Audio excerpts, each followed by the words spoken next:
ये जो इतने बरस हमने गुजारे हैं, इनमें कभी तुमने मेरी पेशानी में बल देखा या मेरी नाराजगी का एहसास हुआ तुम्हें?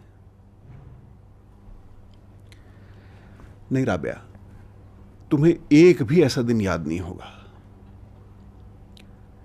इसलिए कि हर इंसान के इख्तियारात की कुछ हुदूद होती हैं जिनमें रह के वो फैसले करता और उन पर अमल करता है। जैसे बच्चों की तरबियत और ये घर की सारी देख रेख तुम्हारे इख्तियार में है, मैंने कभी उसमें मुदाखलत नहीं की, लेकिन मैंने ये कभी नहीं चाहा कि मेरे बच्चे एहसास कमतरी का शिकार हो जाएं, इसलिए कि एहसास कमतरी बगावत पैदा करता है और बगावत नफरतों को जन्म देती है, कुर्बतों को झुलसा के दूरियों के जंगल उगा देती है, और ये जंगल बड़े खौफनाक होते हैं राबिया। जो इंसान एक दफा इनमें खो जाता है फिर बाहर नहीं निकल पाता, और तुम भी इस जंगल में खो गई हो। मैं? लेकिन मैं तुम्हें खोने नहीं दूंगा। अम्मी, मुझे तो लग रहा है कि बाबा आज अपने दिल की सारी बातें आपसे कर देंगे। ये आप कबाब में हड्डी क्यों बनी हुई है? मैं तो सिर्फ ये देख रही थी कि आपको अब भी डायलॉग बोलने आते हैं कि नहीं। देखो आमना, जो लोग पुरानी रिफाकत समझकर एक दूसरे के साथ डायलॉग बोलने से गुरेज करते हैं ना, वो अपने और अपने साथी के दरमियान खामोशी की दीवारों को और ऊंचा कर देते हैं, और आखिरकार उन दोनों के दरमियान इतना सन्नाटा हो जाता है कि जिंदगी मौत से बदल जाती है। उफ बाबा, आप तो बहुत ही डरावनी बातें कर रहे हैं। मेरा ख्याल है मुझे चले जाना चाहिए। अच्छा, आप समीर की तरफ से परेशान ना हो, उसकी शादी वहीं होगी जहां आप चाहेंगी। नहीं माने, मैं ऐसा नहीं कर सकता। किसी की खातिर किसी और को कैसे तबाह करूं? I can't. भाभी की खातिर तुम्हें, माँ की खातिर अपने आप को,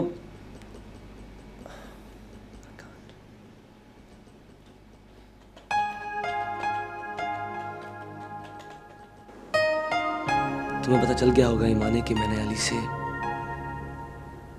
लेकिन क्या अली ने तुम्हें बताया होगा? अगर उसने ये बात किसी को ना बताई तो मैं सबको बता दूंगा।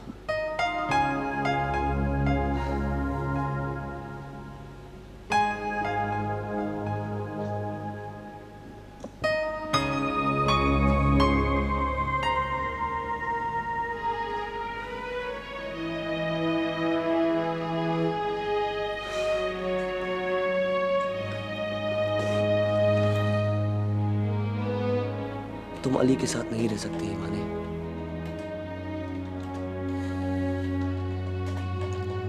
मैं जानता हूं तुम उसे कबूल नहीं कर सकते।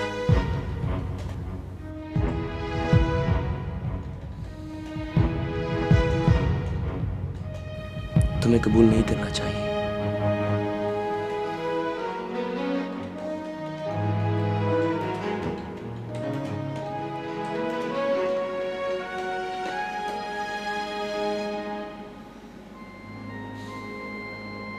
तुम्हें मेरा इंतजार करना चाहिए।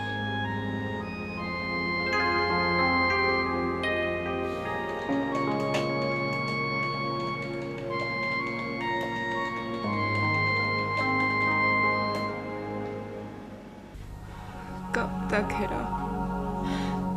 कोई कब तक किसी का इंतजार कर सकता है? मेरे पास तो अली को कबूल करने के सिवा कोई और रास्ता ही नहीं रहा है। तुम ये कर सकोगी? इतना कुछ सह सकती हूँ तो ये क्यों नहीं कर सकती? तुम्हें समीर ने कुछ नहीं कहा, कुछ भी नहीं पूछा? खैरियत पूछी थी, लेकिन ये नहीं पूछा कि मैं जिंदा हूं कि मर गई हूं। ये नहीं पूछा कि प्लीज देखो, एक फैसला कर लो। यूं हाँ और ना के बीच में लटकी रहे तो जरूर मर जाओगी। क्या करूं हेरा? एक वादा करो प्लीज। क्या? समीर को भूल जाओ या कुछ नहीं हीरा,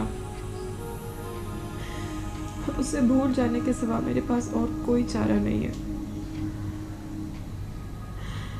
अब आज के बाद ना मैं उसके बारे में सोचूंगी और ना बात करूंगी। मैंने तुम्हें यही बताने के लिए फोन किया था, पता नहीं क्या बातें लेके बैठ गई हो। अच्छा तुम बताओ, तुम और आंटी कब आ रहे हो? जुमे से पहले तो पहुंचेंगे ही। आखिर अमन मामू की शादी है, कोई मजाक थोड़ी है।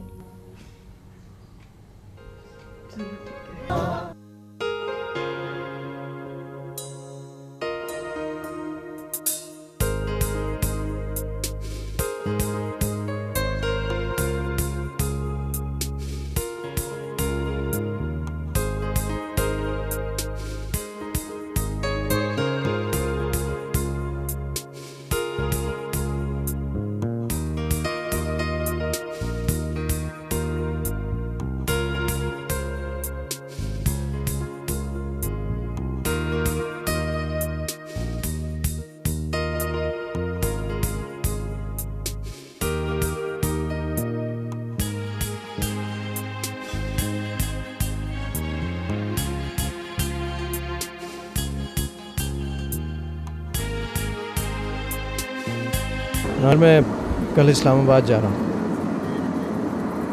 हाँ वो यहाँ शीमा शेज़र के लिए कुछ शॉपिंग करनी थी। तुम्हें तो पता है कल शीमा की शादी है। तुम ये चीज़ें शीमा को पहुँचा दोगे ना? चलो ठीक है, शाम में मुलाकात होगी।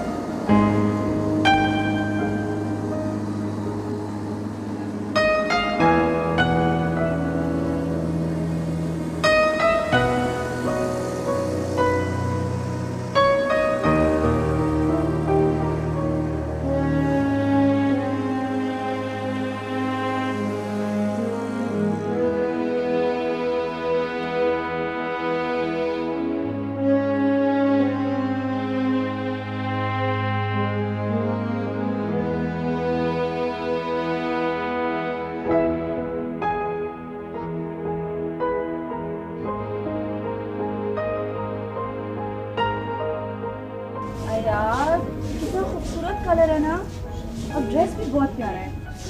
ये रेड? नो वे। लेकिन यार दुल्हन तो रेड कलर में ही अच्छी लगती है ना, बाकी सारे कलर्स तो हम हर वक्त पहनते रहते हैं। लेकिन मुझे पसंद नहीं है रेड कलर। अब तुम वही पहनोगी जो मुझे पसंद है। अच्छा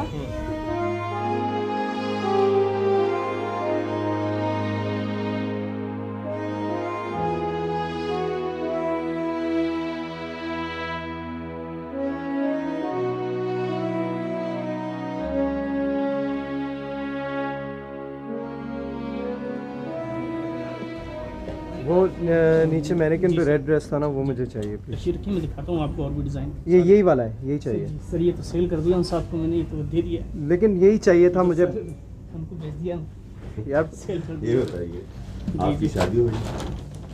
नहीं, शादी तो नहीं हो रही मेरी। मेरी तो हो रही जी।